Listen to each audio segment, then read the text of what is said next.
అందరికీ నమస్కారం. Welcome to our channel. భక్తి మాలికలకు స్వాగతం, సుస్వాగతం. శ్రీ సాయినాథాయ నమః. శ్రీ సాయి సచ్చరిత్రము 24వ అధ్యాయము. శనకల కథ. నీతి. సుధాముని కథ. అన్నా చించనీకరు, మావిసీభాయి, బాబా నైజము, భక్త పరాయణత్వము. ఈ అధ్యాయములో కానీ వచ్చే అధ్యాయములలో కానీ ఫలానిది చెప్పదమనుట ఒక విధముగా అహంకారమే. మన సద్గురుని పాదములకు అహంకారమును సమర్పించినా కానీ మన ప్రయత్నమందు జయమును పొందము. మనము అహంకార రహితులమైనచో మన జయము నిశ్చయము. సాయిబాబాను పూజించుటచే ఇహపర సౌఖ్యములు రెంటిని పొందవచ్చును. మన మూల ప్రకృతి యందు పాతుకొని శాంతి సౌఖ్యములను పొందెదము. కాబట్టి ఎవరైతే తమ క్షేమమును కోరెదరో వారు గౌరవాదరములతో సాయిబాబా లీలలను వినవలెను, మననము చేయవలెను. దీనిని నెరవేర్చినచో వారు సులభముగా జీవిత పరమావధిని పొందెదరు, తుదకు మోక్షానందమును పొందెదరు. సాధారణముగా అందరూ హాస్యము, చమత్కార భాషణమన్నా ఇష్టపడదరు, కానీ తాము హాస్యాస్పదలగుటకు ఇష్టపడరు. కానీ బాబా చమత్కార మార్గము వేరు. అది అభినయముతో కూడినప్పుడు చాలా సంతోషదాయకముగా, నీతిదాయకముగా ఉండేది. కావున ప్రజలు తాము వెక్కిరింత పాలైనప్పటికీ అంతగా బాధపడేవారు కాదు. హేమాడ్ పంతు తన విషయమునే ఈ క్రింద తెలుపుచున్నాడు. శనగల కథ. షిరిడీలో ఆదివారం నాడు సంత జరిగేది. చుట్టుప్రక్కల పల్లెల నుండి ప్రజలు వచ్చి వీధులలో దుకాణములు వేసుకొని వారి సరుకులు అమ్ముచుండెడివారు. ప్రతిరోజు మధ్యాహ్నము 12 గంటలకు మసీదు నిండుచుండెను. ముఖ్యముగా ఆదివారం నాడు క్రిక్కిరిసిపోవుచుండెను. ఒక ఆదివారం నాడు హేమాడ్ పంతు సాయిబాబా ముందు కూర్చొని బాబా పాదములొత్తుచు మనసునందు జపము చేయుచుండెను. బాబా ఎడమవైపు శ్యామ, కుడివైపు వామనరావు ఉండిరి. శ్రీమాన్ బూటి, కాకాసాహెబ్ దీక్షిత్ మొదలగువారు కూడా ఉండిరి. శ్యామ నవ్వుచూ అన్నాసాహెబ్తో, నీ కోటుకు శనగ గింజలు అంటినట్లున్నవి చూడుము అనెను. అట్లనుచు హేమాడ్ పంతు చొక్కా చేతులను తట్టగా శనగ గింజలు నేలరాలెను. హేమాడ్ పంతు తన చొక్కా ఎడమ చేతి ముందు భాగమును సాచెను. అందరికీ ఆశ్చర్యము కలుగునట్లు కొన్ని శనగ గింజలు క్రిందకి దొర్లుట ప్రారంభించెను. అక్కడున్నవారు వానిని ఏరుకొనిరి. ఈ సంఘటన హాస్యమునకు తావిచ్చెను. అక్కడున్న వారందరూ ఆశ్చర్యపడిరి. ఎవరికి తోచినట్లు వారు శనగలు చొక్కా చేతిలో ఎట్లు ప్రవేశించియుండునో ఊహించనారంభించిరి. శనగలు చొక్కాలో ఎట్లు దూరి అచట నిలవగలిగినవో హేమాడ్ పంతు కూడా గ్రహించలేకుండెను. ఎవ్వరికీ సరి అయిన సమాధానము తోచక జవాబునివ్వనప్పుడు అందరూ ఈ అద్భుతమునకు ఆశ్చర్యపడుచుండగా బాబా వీనికి అనగా అన్నాసాహెబుకు తానొక్కడే తిను దుర్గుణం ఒకటి ఉన్నది. ఈనాడు సంత రోజు శనగలు తినుచు ఇక్కడికి వచ్చినాడు. వాని నైజము నాకు తెలియను. ఈ శనగలే దానికి నిదర్శనము. ఈ విషయములో ఏమి ఆశ్చర్యమున్నది అనిరి. హేమాడ్ పంతు, బాబా, నేనెప్పుడూ ఒంటరిగా తిని ఎరుగను. అయితే ఈ దుర్గుణమును నాపై నేల మోపెదవు. ఈనాటికి ఎన్నడును షిరిడీలోని సంత నేను చూచి ఉండలేదు. ఈ దినము కూడా నేను సంతకు పోలేదు. అట్లయినచో నేను శనగలను ఎట్లు కొనియింటిని? నేను కొననప్పుడు నేనెట్లు తినియందును? నా దగ్గర ఉన్నవారికి పెట్టకుండా నేనెప్పుడు ఏమీ తిని ఎరుగను. బాబా, అవును, అది నిజమే. దగ్గరున్న వారికి ఇచ్చేదవు. ఎవరునూ దగ్గర లేనప్పుడు నీవు కానీ నేను కానీ ఏమి చేయగలము? కానీ నీవు తినుటకు ముందు నన్ను స్మరింతువా? నేనెల్లప్పుడూ నీ చెంతలేనా? నీవేదైనా తినుటకు ముందు నాకు అర్పించుచున్నావా? నీతి. ఈ సంఘటనమున బాబా ఏమి చెప్పిరో జాగ్రత్తగా గమనించదము. పంచేంద్రియముల కంటే ముందే మనస్సు, బుద్ధి విషయానందమును అనుభవించును.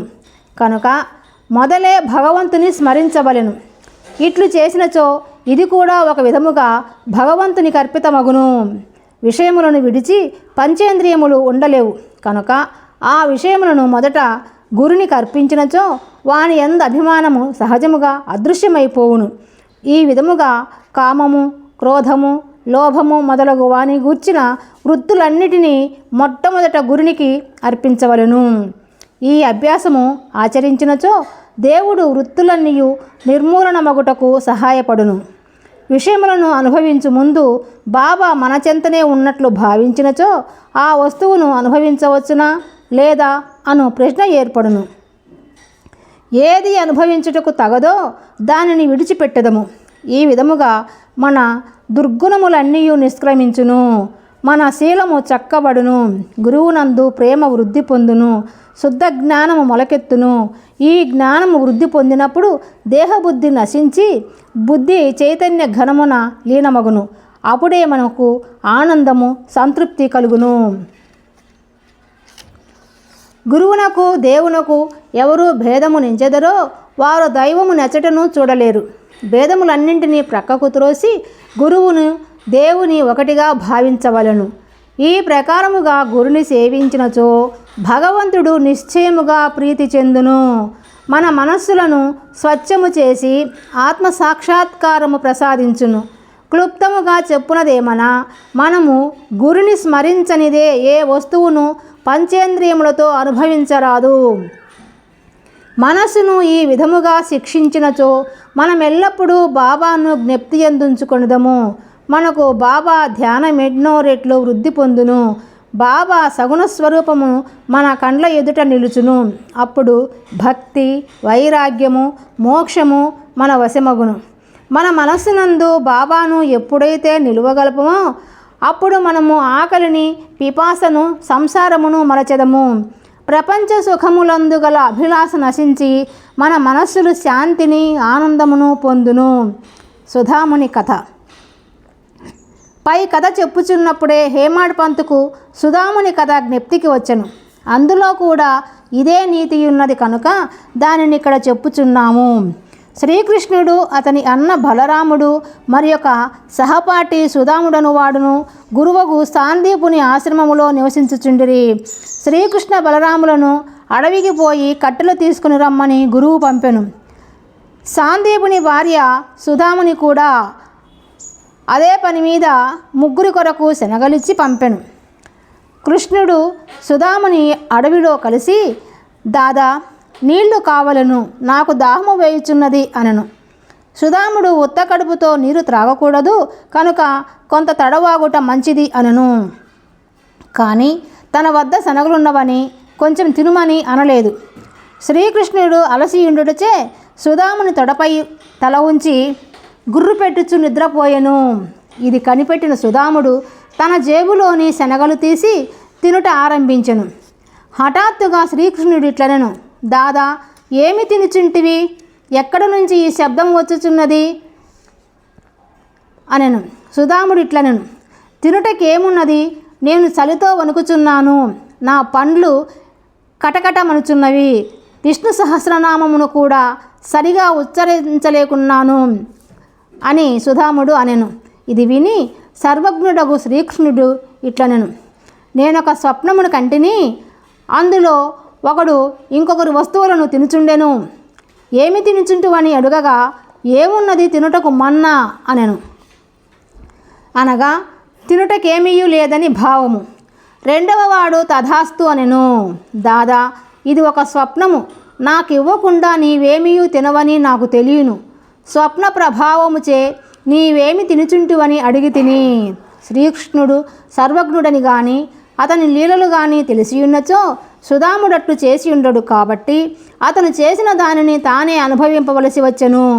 శ్రీకృష్ణుని ప్రియ స్నేహితుడైనప్పటికీ అతని ఉత్తరకాలమంతయు గర్భదారిద్ర్యముచే బాధపడవలసి వచ్చెను. కొన్నాళ్లకు భార్య కష్టము చేసి సంపాదించి ఇచ్చి పంపిన పిడికడు అటుకులు సమర్పించగానే శ్రీకృష్ణుడు సంతసించి ఒక బంగారు పట్టణమును అనుభవించుటకు ఇచ్చెను. ఎవరికైతే దగ్గరున్న వారికి ఇయ్యకుండా తిను అలవాటుండునో వారు దీనిని జ్ఞప్తి ఎందుంచుకొనవలెను. శృతి కూడా దీనిని నొక్కి చెప్పుచున్నది. మొదట భగవంతునికి అర్పించి ఆ భుక్త శేషమునే మనము అనుభవింపవలెను. బాబా కూడా దీనిని హాస్యరూపముగా యుక్తితో బోధించెను. అన్నా చెంచనీకరు మావిసీబాయి. హేమాడ్ పంతు ఇచట ఇంకొక హాస్య సంఘటన అందులో బాబా చేసిన మధ్యవర్తిత్వమును వర్ణించెను. దామోదర్ ఘనశ్యామ్ బాబరే ఉరఫ్ అన్నా చించినిగర్ అను భక్తుడొకడు కలడు. అతడు సరళుడు, మోటువాడు, ముక్కుసూటిగా మాట్లాడువాడు, ఎవరినీ లక్ష్యపెట్టువాడు కాడు. ఉన్నదున్నట్లు చెప్పేవాడు, ఎప్పటిదప్పుడే తేల్చేవాడు. బయటికి కఠినవనే హఠము చేయువాని వలె కనిపించును, కానీ వాడు మంచి హృదయం గలవాడు, నక్కజిత్తులవాడు కాడు. అందుచే బాబా వానిని ప్రేమించుచుండెను. అందరూ సేవ చేయునట్లే ఇతడు కూడా మధ్యాహ్నము బాబా ఎడమ చేతిని తోముచుండెను. కుడివైపున ఒక ముసలి వితంతువు వేణుబాయి కౌజల్గి అనునామె ఉండెను. ఆమెను బాబా అమ్మా అని పిలిచెడివారు. ఇతరులు మావిసీబాయి అని పిలిచెడివారు. ఆమె కూడా బాబాను సేవించుచుండెను. ఈమెది స్వచ్ఛమైన హృదయము. ఆమె బాబా నడుమును, మొలను, వీపును తన 2 చేతుల వ్రేళ్లు అల్లి దానితో నొక్కుచుండెను. ఆమె దీనిని అతి తీవ్రముగా చేయుచుండెను. బాబా వీపు కడుపు కలిసిపోనట్లుగా కనిపించుచుండెను. ఇంకొక ప్రక్క అన్నా తోముచుండెను. మావిసీబాయి ముఖము క్రిందకు మీదకు అగుచుండెను. ఒకసారి ఆమె ముఖము అన్నా ముఖమునకు చాలా దగ్గరగా పోయెను. హాస్యమాడు నైజము కలదగుటచే ఆమె, ఓహో, అన్నా చెడ్డవాడు, నన్ను ముద్దు పెట్టుకొనుటకు యత్నించుచున్నాడు, ఇంత ముసలివాడైనప్పటికీ నన్ను ముద్దు పెట్టుకొనుటకు సిగ్గులేదా అనెను. అన్నాకు కోపము వచ్చెను. చొక్కా చేతులు పైకెత్తి అతడు ఇట్లనెను, నేను ముసలివాడను, దుర్మార్గుడను అనుచున్నావు. నేను వెర్రివాడనా? నీవే కలహమానకు కాలు దువ్వుచున్నావు. అక్కడున్న వారందరూ ఈ ముసలివాండ్ర కలహమును చూచి నవ్వుచుండిరి. బాబా ఇద్దరిని సమానముగా ప్రేమించువారు కనుక ఇద్దరిని ఓదార్చవలనని తలచి ఈ క్రింది విధముగా నేర్పుతో సమాధానపరిచిరి. బాబా ప్రేమతో, ఓ అన్నా, ఎందుకు అనవసరముగా గోల చేయుచున్నావు? తల్లిని ముద్దు పెట్టుకొనునచో దానిలో అనౌచిత్యమేమి అనెను. బాబా మాటలు విని ఇద్దరు సంతుష్టి చెందిరి. అందరూ సరదాగా నవ్విరి. బాబా చమత్కారమునకు హృదయానంద పూరితులైరి. బాబా నైజము, భక్తపరాయణత్వము. బాబా తన భక్తులకు వారి వారి ఇష్టానుసారము సేవ చేయుటకు అనుమతించుచుండెను. దీనిలో ఇతరులు జోక్యము కలుగజేసుకునుట బాబాకు ఇష్టం లేదు. ఒక ఉదాహరణము ఇచ్చేదము. ఈ మావిసీబాయియే ఇంకొకప్పుడు బాబా పొత్తి కడుపును తోముచుండెను.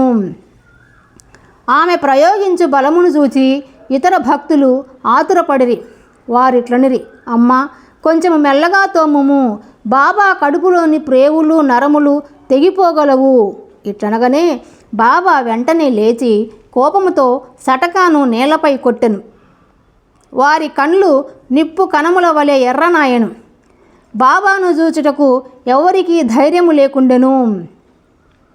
బాబా సటకా చివరను 2 చేతులతో పట్టుకొని పొత్తి కడుపులోనికి గ్రుచ్చుకొనెను. ఇంకొక చివరను స్తంభమునకు ఆనించెను. సటకా అంతయు పొత్తి కడుపులో దూరినట్లు కానవచ్చుచుండెను. కొద్దిసేపటిలో పొత్తి కడుపు ప్రేలుననుకొనిరి. బాబా క్రమముగా స్తంభం వైపు పోవుచుండెను. అందరూ భయపడిరి. ఆశ్చర్యముతోనూ భయముతోనూ మాట్లాడలేక మూగవాండ్ర వలె నిలిచిరి. బాబా తన భక్తురాలి కొరకు ఈ కష్టము అనుభవించిరి. తక్కిన భక్తులు ఆమెను బాబాకు హాని లేకుండా తోమమనిరి. మంచి ఉద్దేశంతో వారు ఆ మాటలనిరి. దీనికి కూడా బాబా ఒప్పుకొనలేదు. వారి మంచి ఉద్దేశమే బాబాను కష్టంలో దించినందుకు వారు ఆశ్చర్యపడిరి. ఏమీయూ చేయలేక కనిపెట్టుకొని చూచుచుండిరి. అదృష్టముచే బాబా కోపము తగ్గెను. సటకాను విడిచి గద్దెపై కూర్చుండిరి. అప్పటి నుండి భక్తుల ఇష్టానుసారము సేవ చేయనప్పుడు ఇతరులు జోక్యము కలుగజేసుకునరాదని నీతిని నేర్చుకునిరి. ఎవరి సేవ ఎట్టిదో బాబాకే గుర్తు. ఇదండి.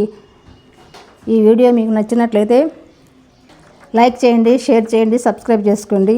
మీ అభిప్రాయాలను కామెంట్ రూపంలో తెలియజేయండి.